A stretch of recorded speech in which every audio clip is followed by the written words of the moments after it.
विश्वास और अंधविश्वास के बीच की रेखा बहुत बारीक होती है। किसी के लिए जो आस्था है, किसी और के लिए वही महज एक वहम। वर्मा परिवार में हर शुक्रवार का सूरज एक अलग ही नियम लेकर आता था। घर की बड़ी बहू और राहुल की मां शांति देवी पिछले 25 सालों से मां संतोषी का नियम से व्रत रखती आ रही थी। लेकिन घर की छोटी बहू नेहा, जो शहर के एक बड़े कॉलेज से पढ़ी लिखी और आधुनिक सोच रखने वाली लड़की थी, उसे ये सब सिर्फ ढोंग और अंधविश्वास लगता था। नेहा को सबसे ज्यादा चिढ़ इस बात से थी कि शुक्रवार के दिन घर में खट्टा खाना पूरी तरह मना था। न सब्जी में टमाटर, न कढ़ी, न नींबू। एक दिन नेहा अपने पति राहुल से चिढ़कर बोली, राहुल, मुझे समझ नहीं आता कि 21वीं सदी में भी आपकी मां इन दकियानुसी बातों को क्यों मानती है। शुक्रवार को खट्टा न खाने से किसी का भगवान खुश हो जाता है क्या? ये सब अंधविश्वास है। 25 साल से व्रत रख रही हैं, क्या बदल गया हमारे घर में? आज भी हम इसी छोटे से मकान में रहते हैं। राहुल ने गहरी सांस ली और मुस्कुराकर कहा, नेहा, मां के लिए ये सिर्फ नियम नहीं, उनकी आस्था है। और आस्था किसी तर्क की मोहताज नहीं होती। लेकिन नेहा का मन इस जवाब से शांत नहीं हुआ। उसके मन में सास के प्रति कड़वाहट और बढ़ गई। अगले शुक्रवार नेहा ने तय किया कि वह अपनी सास के इस अंधविश्वास का ढोंग सबके सामने खोल कर रहेगी। दोपहर को जब शांति देवी जी रसोई से बाहर गईं, तो नेहा ने चुपके से कढ़ी में ढेर सारा नींबू का रस और अमचूर मिला दिया। खाने की मेज पर शांति देवी जी ने जैसे ही पहला निवाला मुंह में रखा, कढ़ी का खट्टापन उनके गले में उतर गया। नेहा सामने खड़ी होकर अहंकार से मुस्कुरा रही थी। नेहा तंज कसते हुए बोली, मान जी, आज तो आपके मुंह में खट्टा चला गया। अब देखिए आपकी मां संतोषी आपका क्या नुकसान करती है। बताए, कौन सा पहाड़ टूट पड़ा आप पर?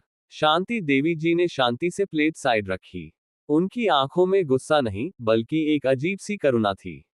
वे बोली, बेटा, मां संतोषी पेट में गए खट्टे भोजन से रुष्ट नहीं होती।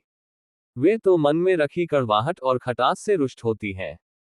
अगर तुमने अनजाने में खिलाया तो मेरी भक्ति कम नहीं होगी, और अगर जानबूझकर खिलाया है तो ये तुम्हारे मन की कड़वाहट है, मेरी मां की नहीं।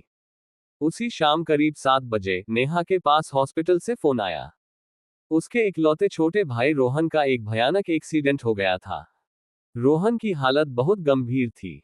डॉक्टरों ने कहा, मरीज का बहुत खून बह चुका है, हमें तुरंत ओ नेगेटिव ब्लड चाहिए। अगर 45 मिनट के भीतर खून नहीं मिला तो हम इसे नहीं बचा पाएंगे। ओ नेगेटिव एक बेहद दुर्लभ ब्लड ग्रुप था। नेहा बदहवास होकर अपने अमीर दोस्तों, रिश्तेदारों और पहचान वालों को फोन मिलाने लगी। लेकिन किसी के पास वह ब्लड नहीं था। जिस पैसे और घमंड पर नेहा को नाज था, आज वह पैसा भी उसके भाई की सांसें नहीं खरीद पा रहा था। नेहा हॉस्पिटल के फर्श पर बैठकर बिलख बिलख कर रोने लगी। नेहा की उम्मीदें खत्म हो चुकी थीं। तभी हॉस्पिटल के गलियारे में एक जानी पहचानी आवाज गूंजी, डॉक्टर साहब, मेरा ब्लड ग्रुप ले लीजिए, मेरा ओ नेगेटिव है। नेहा ने आंखें उठाकर देखा। सामने उसकी वही सास शांति देवी जी खड़ी थी, जिनके व्रत और आस्था को वह अंधविश्वास कहती थी। डॉक्टर ने कहा, माताजी, आपकी उम्र 65 साल है, इस उम्र में ब्लड देने से आपको बहुत कमजोरी आ सकती है। शांति देवी जी ने मुस्कुराकर कहा, डॉक्टर साहब, यह मेरी बहू के भाई की जान का सवाल है। मेरी मां संतोषी मेरे साथ है, मुझे कुछ नहीं होगा। शांति देवी जी ने बिना एक पल गंवाए अपना खून दान किया।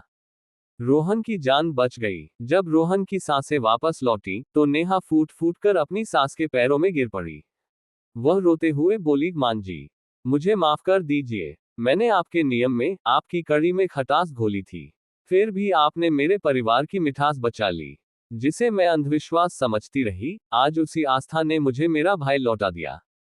शांति देवी जी ने नेहा को अपने सीने से लगाया, उसके आंसू पोंछे और मुस्कुराकर बोली, पगली, संतोषी मां का व्रत सिर्फ नियम निभाने का नाम नहीं है। सच्चा संतोषी वही है जो दूसरों के जीवन की कड़वाहट को मिटाकर उसमें मिठास भर दे। उस दिन नेहा का अंधविश्वास मिट गया और उसके दिल में अपनी मां जैसी सास और मां संतोषी के लिए सच्चा आदर बस गया। दोस्तों, अगर आपको ये कहानी दिल से छू गई हो तो वीडियो को लाइक करें और अपने परिवार के साथ शेयर जरूर करें। कमेंट में जय मां संतोषी जरूर लिखें। चैनल को सब्सक्राइब करना न भूलें।